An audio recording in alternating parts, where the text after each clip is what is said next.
Hey guys, welcome to Limmies Lifestyle.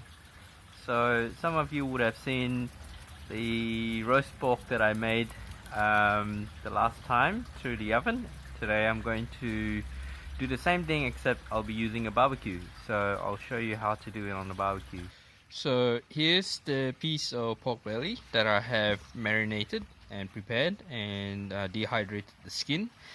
If you want to know how I've done it, I've done a previous video before that was done about 2 weeks ago, so go back and have a look at that video.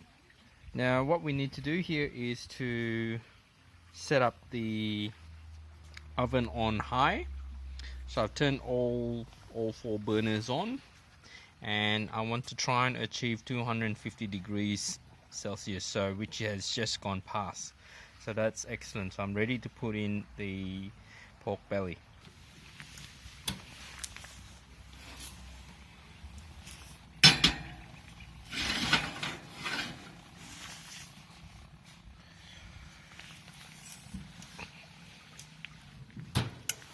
So now that the pork belly is in the barbecue, I'm going to check every 20 minutes.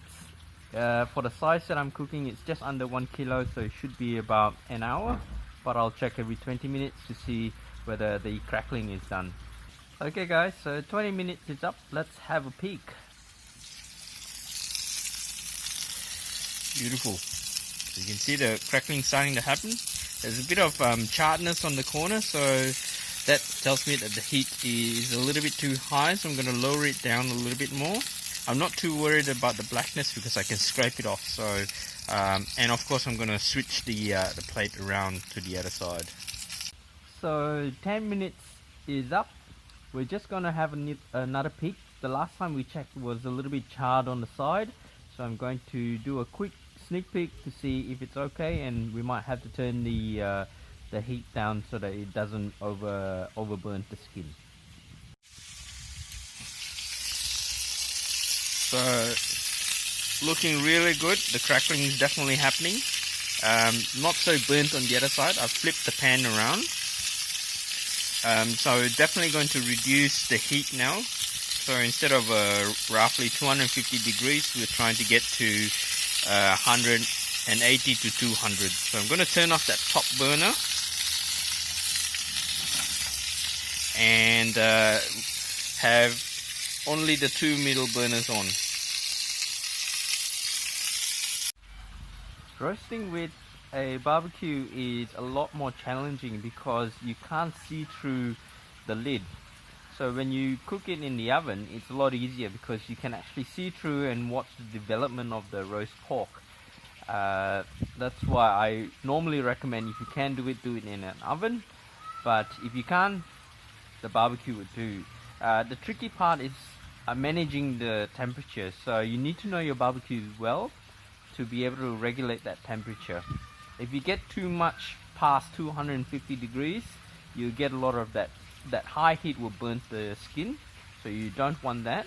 And of course, if it's not powerful enough, it's not going to give you that crackling, so you need to balance it well. Okay, so 40 minutes is up. Let's have a sneak peek. As you can see, the temperature has been regulated around 175 degrees at the moment. Beautiful. So what I'm looking out for is to make sure it's not getting overburnt, because I can't see it from the outside. The black bits, like I mentioned earlier, don't stress, we can scrape it off. So I'm going to close it down and cook it for another 10 to 15 minutes. I will give another check in 10 minutes to see how it goes. So the next all-important question: what should I pair roast pork with? What wines should go with the roast pork? Because roast pork is a little bit fatty, you want a wine that is slightly more acidic than your usual type of wine, but you also want a little bit more body in there, so something a bit more richer in style as well. So there are 2 wines that I would recommend you to match it with roast pork: Chardonnays or Pinot Noir. Those are the 2 go-to styles that I would recommend you to match it with roast pork. So you want something with a little bit more acid in there, and that complexity in that wines would definitely bring out a lot of the pork flavors in there. So it's a perfect match, Chardonnays or Pinot Noir. If you have a Burgundy, doesn't matter whether it's a white Burgundy or a red Burgundy, it would be a very, very good match with roast pork. So highly recommend that.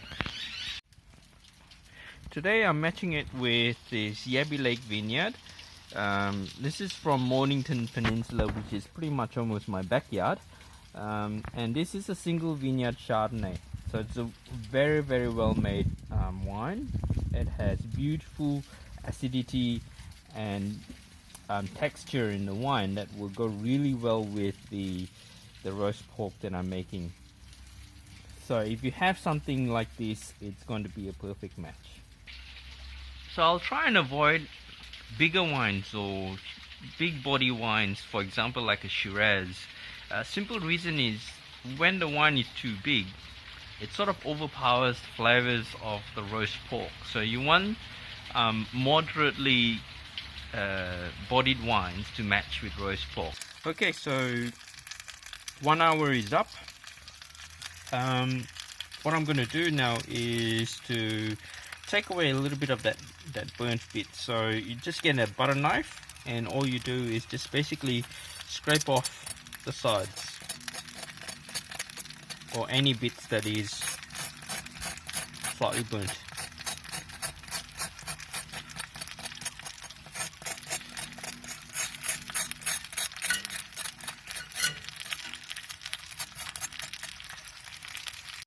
So here it is. After scraping, you take out the burnt bits, and it looks really, really good now.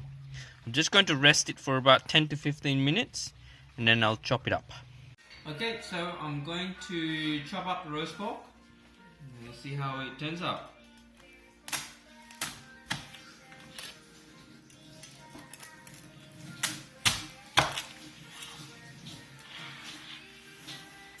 It's nicely cooked through. As you can see there. I'm just going to cut another piece.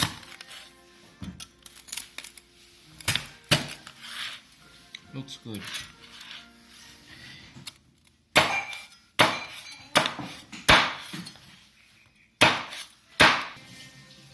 Let's see how it goes.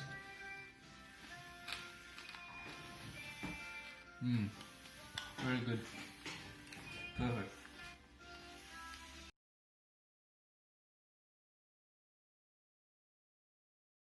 Alright guys, here comes the second part of the video. I am assembling a dish called Pen Cai or Poon Choi.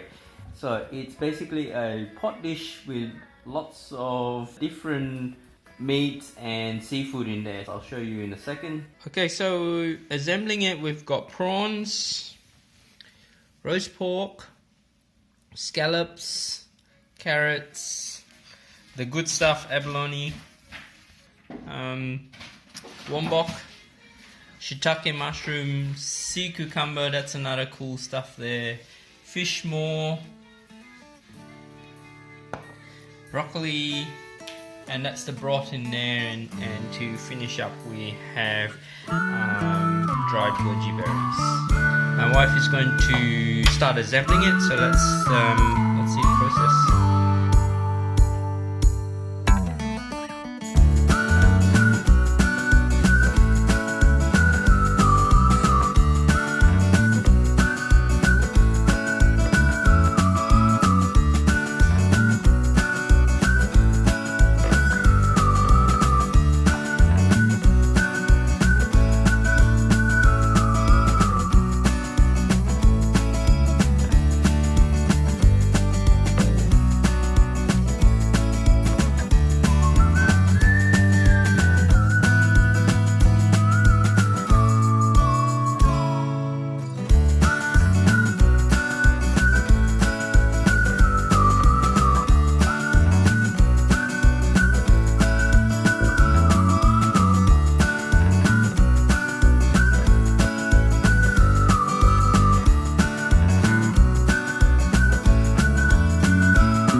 So this dish is, you can see, it's very rich. It's got lots of expensive ingredients in there. So usually we would have this dish as part of a celebration or Chinese New Year. So cheers, have a good one.